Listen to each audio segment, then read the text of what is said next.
មេរិកលាក់ពីក្របនៅជប៉ុនពីខែនឹងជួយអត់កាទេស្លាប់មនុស្សច្រើនរាប់រយឆ្នាំហើយសម័យមើលបើមានសង្គ្រាមអញ្ចឹងកើតឡើងច្រើនណាមានមិនខ្ទេចពិភពលោកអស់ហ่าអញ្ចឹងហើយបានជាមានវត្តមាន IAEA ដែលប្រទេសច្រើននិយាយគ្នាឲ្យកើតទៅហើយហៅប្រទេសគ្រប់ប្រទេសនៅលើពិភពលោកហ្នឹងមកចុះហត្ថលេខាព្រមព្រៀងថា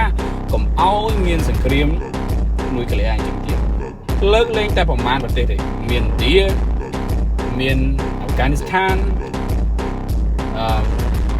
មានប៉ាគីស្ថានមិនមកចុះទេលួចធ្វើតលបានហើយអ៊ឺរ៉ង់មួយអ៊ីស្រាអែលគាត់អត់ដែលប្រកាសថាគាត់មានឬអត់មានទេប៉ុន្តែគាត់មានកន្លែងស្រាវជ្រាវនុយក្លេអ៊ែរក្នុងគោលបំណងថាពីអ្នកគាត់ហ្នឹងគាត់និយាយថាគ្រាន់តែយកគ្រឿងនុយក្លេអ៊ែរហ្នឹងមកផលិតដើម្បីប្រើប្រាស់ផ្គត់ផ្គង់របស់របរដែលល្អតែប៉ុណ្ណោះនិយាយមកទៅគ្រឿងសព្វាវុធដែរប៉ុន្តែរឿងស្រាលហើយក៏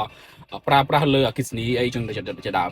ហើយនៅអ៊ឺរ៉ង់អ្នកធ្វើឲ្យគាត់គឺរុស្ស៊ី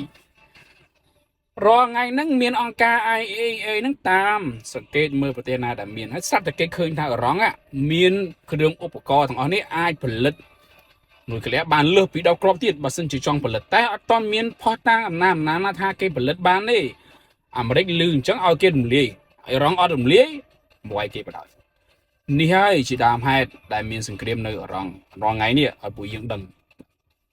អញ្ចឹងក្នុងករណីដែលបងប្អូនសួរខ្ញុំថាហេតុអីបានមានសង្គ្រាមច្រើនម្ល៉េះមានសង្គ្រាមអញ្ចឹងរហូតពិភពលោកយើងមិនហើយ